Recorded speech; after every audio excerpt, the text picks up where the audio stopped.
السلام علیکم ناظرین، نیا دن نئی خبر میں خوش آمدید۔ ناظرین، آج جمعے کے دن جب اسرائیلی حکومت کی جانب سے سیز فائر کا اعلان کیا گیا اور آج ہم نے دیکھا بڑی تعداد میں جمعے کی نماز ادا کرنے فلسطینی عوام مسجد الاقصی نماز کے فوراً بعد صہیونی فوج نے ایک بار پھر مسلمانوں کے اوپر فائرنگ شروع کر دی۔ الجزیرہ کی خبر نے بریکنگ نیوز کے طور پر دنیا بھر کو یہ بتایا کہ جب نمازی وہاں پر نماز جمعہ ادا کرنے کے بعد واپس جا رہے تھے تو اسرائیلی فوج نے ایک مرتبہ پھر سیز فائر وائلیشن کر دی ہے۔ اب نہ صرف پہلے اسرائیلی فوج ہیومن رائٹس وائلیشن کر رہی تھی، بچوں کو شہید کیا جا رہا تھا، لیکن اب اسرائیل نے بین الاقوامی خلاف ورزی کی ہے، سیز فائر وائلیشن۔ دنیا بھر میں ناظرین اکرام جب سیز فائر ہو جاتا ہے تو اس کے بعد دونوں اطراف سے جنگ بندی ہو جاتی ہے، مطلب دونوں طرف سے فائرنگ یا لڑائی شروع نہیں کی جا سکتی۔ اسرائیل نے چند گھنٹوں بعد اپنا مکروہ چہرہ جو ہے وہ دوبارہ دنیا بھر کو دکھا دیا ہے کہ اسرائیلی فوج نے مسجد الاقصی کے اندر گھس کر ٹیئر گیس اور فائرنگ کی نہتے مظلوم فلسطینیوں کی جانب سے۔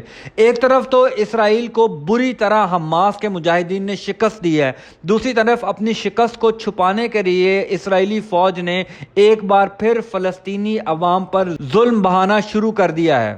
آج آپ کو بتاتے ہیں کہ کن دو بڑی وجوہات کی بنا پر اسرائیل اور حماس کے درمیان جنگ بندی ہوئی ہے۔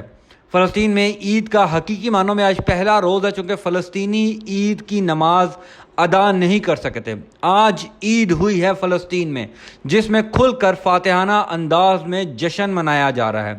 جب عید الفطر پوری دنیا میں منائی جا رہی تھی تب فلسطین میں صف ماتم بچھا ہوا تھا، مظلوم فلسطینی نہتے فلسطینیوں کو شہید کیا جا رہا تھا۔ حماس کی بڑی کامیابی ہوئی ہے جب یہودی طاقتوں کی ناکامی فلسطین میں خوشیاں ہی خوشیاں منائی جا رہی ہیں۔ ناظرین اکرام، آخر اتنی بڑی طاقت اسرائیل مجاہدین کے سامنے کیسے ہتھیار پھینک چکی ہے؟ ہم آپ کو اپنی پچھلی ویڈیو میں بتا چکے ہیں کہ اسرائیل جنگ بندی کے لیے بھیک مانگ رہا ہے۔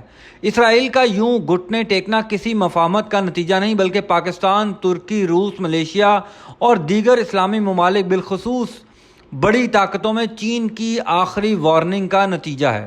اگر کچھ دن اور جنگ جاری رہتی تو تمام بڑی اسلامی طاقتیں چین، روس کے ساتھ مل کر اسرائیل میں کولیشن فورسز اتار دیتے۔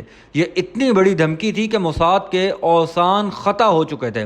موساد نے اسرائیلی وزیر اعظم کو انکشاف کر دیا تھا کہ اگر مزید جارحیت اور بربریت جاری رہی تو اسرائیل تباہ ہو جائے گا، اسرائیل کو پیچھے ہٹنا ہوگا، ہم پیچھے ہٹ کر دوبارہ وار کر سکتے ہیں لیکن فی الحال اسرائیل کو اپنی شکست تسلیم کرنا ہوگی۔ موساد نے اسرائیلی وزیر اعظم کو بتایا تھا کہ اس وقت تمام بڑی طاقتیں فلسطینیوں کے ساتھ ہیں، ہمارے پاس جنگ بندی کے علاوہ کوئی اور آپشن نہیں ہے۔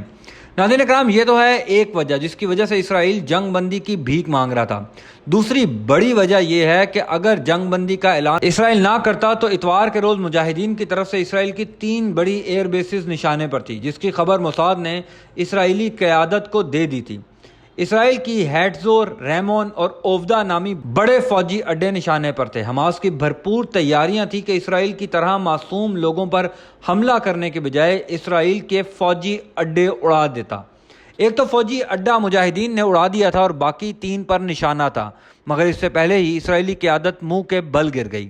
آج پورے فلسطین میں جشن منایا جا رہا ہے۔ کئی روز بعد مسجد الاقصی میں نماز جمعہ ادا کیا گیا ہے، ہر طرف جشن کا سماں ہے۔ اس کا اعتراف بین الاقوامی میڈیا کر رہا ہے۔ آپ CNN کی یہ رپورٹنگ ملاحظہ فرمائیں تاکہ آپ کو اندازہ ہو کہ کس طرح فلسطینی اس وقت فلسطین میں جشن منا رہے ہیں۔ یہ کسی غیبی مدد سے کم نہیں ہے، یہ حقیقی معنوں میں ابابیل سے ہاتھی مارنے کے مترادف ہے۔